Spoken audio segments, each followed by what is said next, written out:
Hey guys. I don't even know how to start this intro, honestly. I don't know. Right. Hey guys, welcome back to my that's not how I'm gonna do it.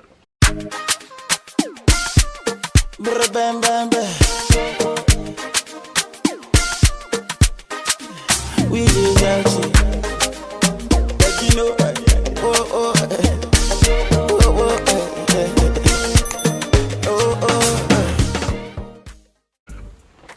Hey everybody, welcome back to our channel. It's your girl Anita Unique, and today I'm gonna try and tell you guys the story of how I got back to the UK during quarantine / lockdown. Honestly, I'm really gonna try because the PTSD in this story is overwhelming. It's too much. Okay, so this story starts in Puerto Rico on the 23rd of March. If I keep looking at my phone, this is where all the tickets and everything are. I'm gonna try and put it on the screen, but if I can't, then you're just gonna have to bear with me reading it. It was just too much. You know those situations where it's like people say you're gonna laugh about it later on. At the time it wasn't funny. At the time the whole situation definitely wasn't funny, but now I can appreciate looking back how the situation must have been like hilarious. Like, from someone looking in, the whole situation was hilarious. I'm not even gonna lie to you. Okay, so we started off in Puerto Rico, San Juan airport. We got there probably about 8 o'clock. Our flight was at 8:43. Jumped on the flight. Wait, I'm actually skipping. Our flight was cancelled. Let's start there first. Our flight was actually cancelled, and we were supposed to fly out on the 24th of March back to London. So we're supposed to go from Puerto Rico to New York, from New York straight to London. That was the flight. And then obviously it got cancelled like 2 times. Our airline, they really tried, like, I'm not gonna lie, they really tried. But my girl T, she's part of the story. I went with her. She was on the airline for like a good 2 hours. I'm pretty sure her phone bill was like £400 or £500 that month, because it was crazy. She was on the phone for like that long trying to figure out and sort out our flight details, like how we're gonna get back home. I was pretty convinced at that point, like, we're definitely not going home. Like, that was just that. The airline finally got us a flight, but the flight was from Puerto Rico to Philadelphia, from Philadelphia to Canada, from Canada to London. So you can imagine how absolutely long that was gonna take us, because I don't even want to talk about it, to be honest. Like, I really don't. So San Juan, we got San Juan at 8 o'clock. Our flight was like 8:40 something, 8:43 or something. And then from San Juan we got to Philadelphia. First of all, let me just say, Philadelphia is a state that I didn't have Philadelphia as a state I really wanted to go to in my life, honestly speaking, but we ended up going there anyway. Went to Philadelphia now. Tell me why we get there at midnight. So we got there at 12:34 a.m. Nobody at the airport. Literally no one was there. Everything locked off because of it's quarantine, it's lockdown. Everybody was at home, whatever. We're trying to look for this place to check in our bags, and we had to check out our bags and check them back in at every place that we went to. We checked out our bags, tried to go look for Air Canada, which was our next flight. We got there was no one there, literally no one there. There was one cleaner, and that cleaner told us that we're gonna have to wait because our flight was at 6 in the morning and it was 12:30.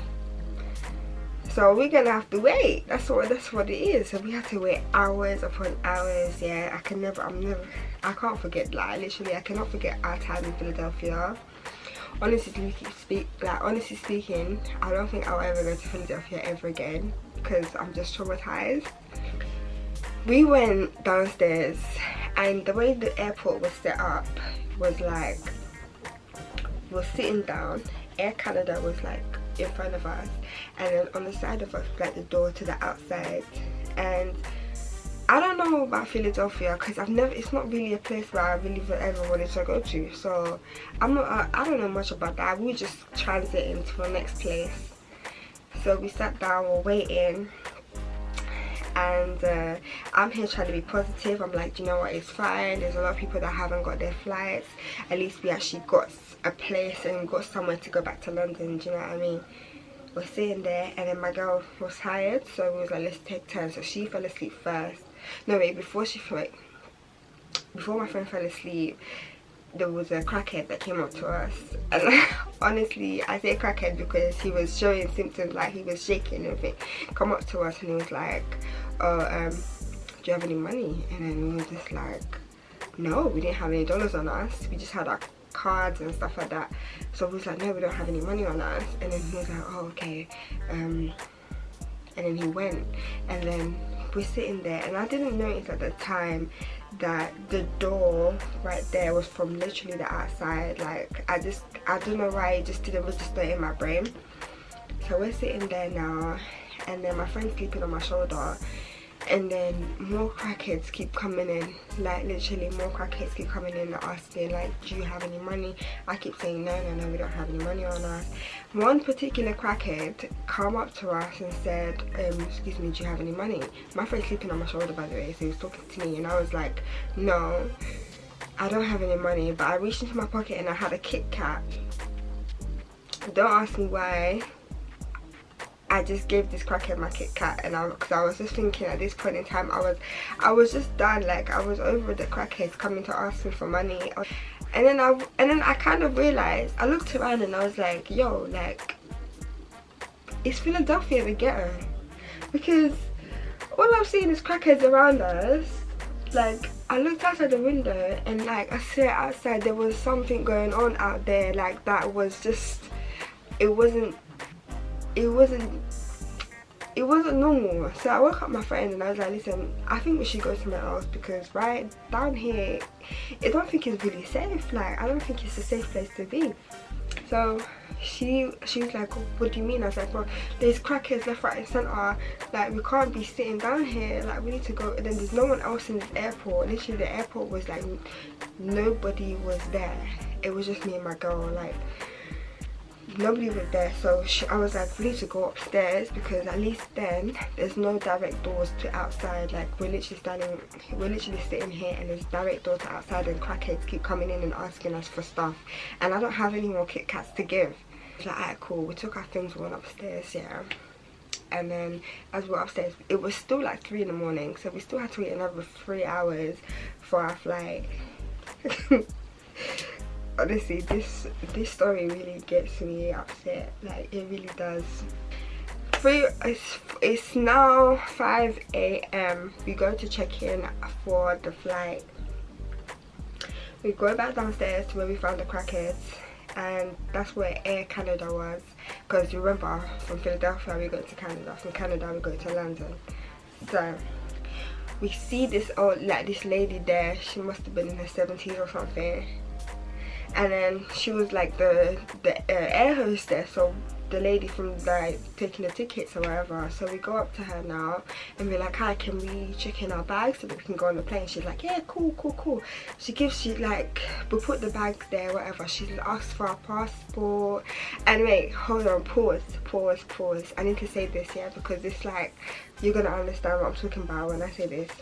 Before we went to America, we had to apply for a visa, and this visa, we paid for it, and it took 3 days for this visa to come through. And this is very important for the story, because you're gonna understand, yeah, how like the situation was so peak. So anyway guys, let me say, so we had, before we flew out to America, we got our visa and everything was fine. So anyway, fast forward back to Philadelphia. We're in Philadelphia now, and the lady's like, yeah, give us your passport. And then she's like, can I have your visa as well?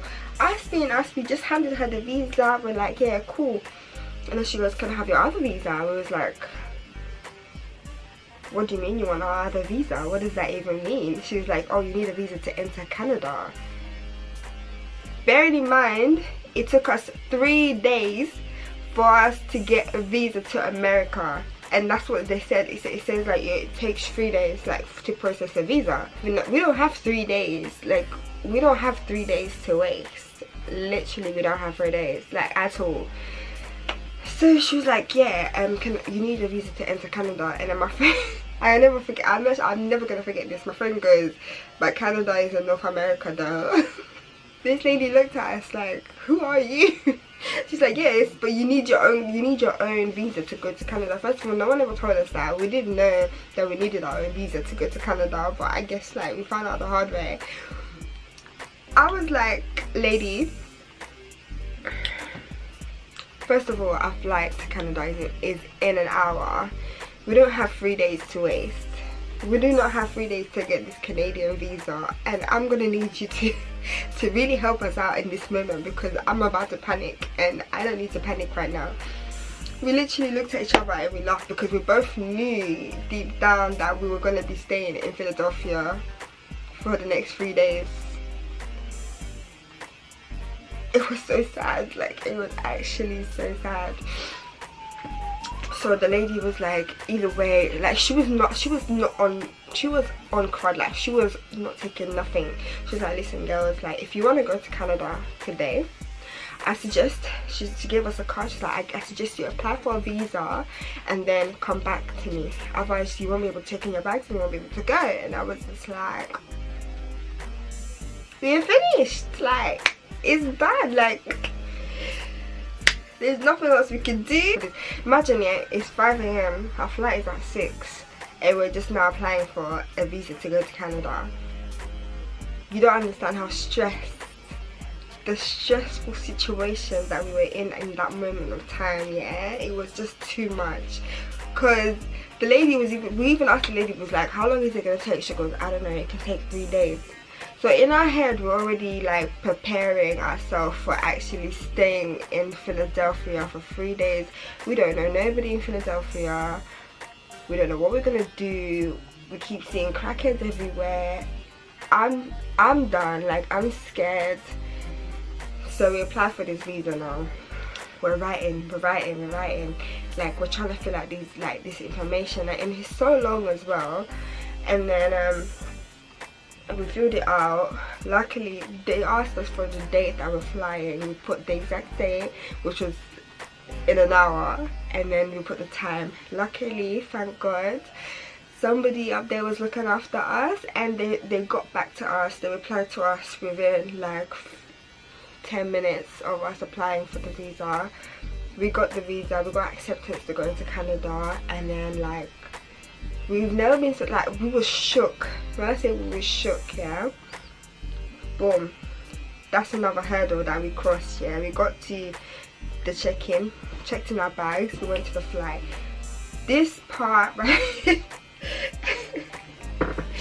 I need to get comfortable for this part, because this part is very, very rude. If you know me, yeah, you know that I'm very scared of flying.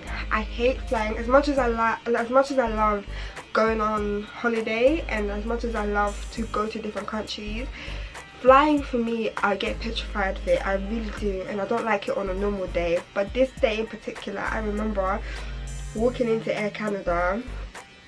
You can tell that all the air hostess was over the age of 80, and you can tell that they had just picked them up from retirement, because no one else, yeah, and it's understandable, no one else was trying to work during them times. Like, no one else was trying to work during those corona times, you know what I mean? So these air hostesses, bless them, they were literally from like you could tell they hadn't done this for a while. They were rusty as well. Tell me why I was sitting on the plane. Usually my friend T holds my hand when we're taking off, because I just cannot do it. I hate flying. But this time she was sitting in front of me, and because there were literally like 6 of us on the plane. There was like 6 of us on the whole plane. So she was sitting in front of me. We had our own rows, and these air hostesses, yeah, I can never forget. I was like, listen, we're about to die. was like, we're gonna die. Because the way they were doing this, you know how they do the whole, when you get on a plane, they tell you, you know, the security thing, blow into the whatever, and then do this, do that. They were doing it completely wrong. They were doing it backwards. Someone was reading it out loud, and these lot were like 3 minutes behind. People were dropping, these air hostesses, they were dropping things on the floor, leaflets everywhere. You could tell it had been about 17 years they have done this. Like, and I was like, I don't feel safe. Like, I really don't feel so safe in this situation. I cannot do this. My girl was like, Tina was like, calm down, you're gonna be fine, don't worry, blah blah blah. Captain comes on the, tell me why Captain comes on the mic, yeah? This is literally what the captain said. Hello everyone. Hello everyone. Welcome to the flight to welcome to the flight to Toronto. I said no, I'm getting off the flight. I cannot do this. I'm not doing this. This captain got corona. I'm like, it's long, I'm not gonna stay on this. I cannot stay on this flight anymore. So I started panicking. My girl T's like, listen, we've been waiting here to get on this flight for 6 hours, so you best sit down. Okay, cool. She calms me down. The engine starts, yeah. Have you guys ever seen a plane stall before? Have you ever seen a plane stall? Because I have, and it's not pretty. The plane stalled. Tell me why. Everything locked off, lights off, the engine shut, everything closed. I said, yeah man, we're gonna die on this plane. I said, so this is the end. This is really hard. The plane stalled. How does the plane stall? And everyone's on there looking around like,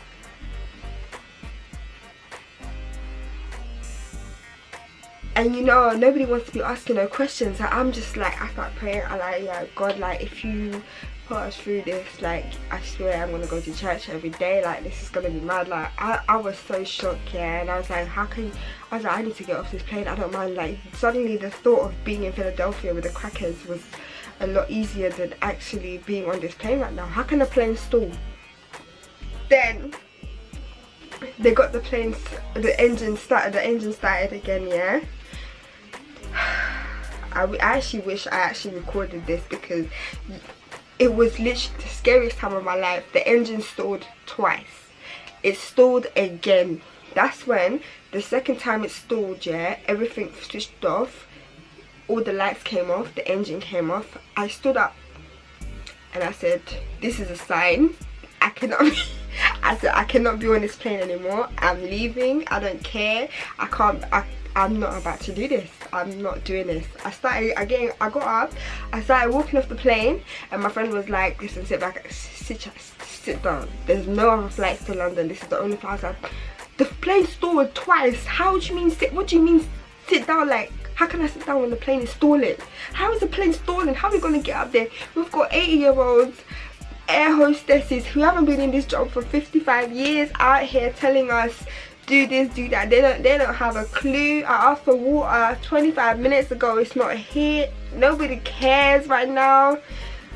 Yo, I was so stressed out, and I was like, I'm about to die. I can't even call my parents. I can't even call anybody because I've got no signal, nothing. This is gonna be a brutal death. Like, that's what I was thinking. Like, I was thinking, like, this is it. Luckily, for some reason, the plane took off. The the pilot must have gone back on radio on the thing, and he was like, oh, hi guys, sorry for that, you know, we feel like we're really confident that the plane is okay now. I was like, nah, why wasn't it okay in the first place? He's like, oh yeah, the plane is fine, so we're gonna be on our way now. So we take off. I was so scared. We got in the air, everything was fine. We got to Toronto. I don't know how. It was only by the grace of God that we got to Toronto. So our flight got to Canada from Philadelphia. We got to Toronto at 7 AM, 7:37 to be specific. We got to Toronto.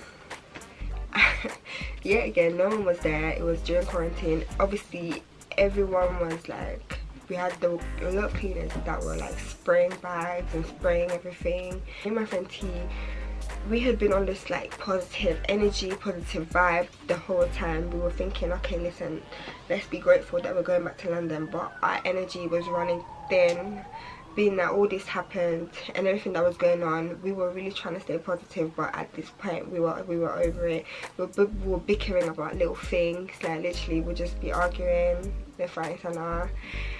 But we tried to stay positive. We go to Canada, and then we tried to tell me, like, first of all, our flight from Canada to London, we had to wait 15 hours. So we're in Canada now. We showed them the visa, and the guy says we're not allowed to go outside because of coronavirus. So we was like, so what we're gonna do? We actually had planned to like go and get a hotel and at least sleep for like 10 or 12 hours before we come back and then get on the flight. But he said that if we leave the airport, then we will get arrested, so we better not leave the airport. So we was like, okay, so what we're gonna do? So we were thinking, so what's the point of us getting a visa, buying a visa, just to sit at the airport? We sat at the airport for 15 hours. Honestly, that was the longest 15 hours of my life. Like, we fell asleep, woke up, fell asleep again, wanted to go get some food, fell asleep again. It was long. It was very, very long. Like, I've never ever appreciated direct flights before in my life, because this was just too much. After 15 hours, we managed to get on the plane. Again, there were like 5 people on our plane, like this big ass plane, to London. So from Toronto to London, it was air transit that took us, and we came to London Gatwick. We got there at 9:05 on the 25th of March. So you guys, we had been traveling from the 23rd of March 2020 till the 25th. So this is the longest time I've ever had to fly or make a journey to anywhere. It filled with a lot of ups and downs, honestly. And would I do it again? No. But am I glad that I had that experience? Yeah, I am, because that experience taught me a lot. Honestly, it taught me that I have a lot more patience than I actually give myself credit for. Honestly, the patience that I had, even though I had 1, 2, 3 breakdowns during the time, but it's understandable, because at the end of the day, you pick yourself up and you keep going, no matter the situation. Like, I was always told, if there's a situation that you can't change, there's no reason for you to be irate about the situation, because you can't change it anyway. So we really had to learn how to be we really had to learn how to take a deep breath, laugh about the situation and try to resolve it, because otherwise, if we didn't do that, then we would just be sitting there in the corner crying the whole time. And then we were able to get home safely during this quarantine. We didn't catch corona for our whole time, and like throughout the whole journey coming back, we didn't catch the virus. So we have to be happy about that. And obviously I thank all the people, all the flight attendants that were helping during that time, everyone that was in the shops working so that we had food, everyone that was literally just like helping us along the way. Thank you for everything, and thank you so much for watching my video, and I will be making some more videos. I hope you liked it. Share, subscribe, all that good stuff. But yeah, I love you guys. Bye.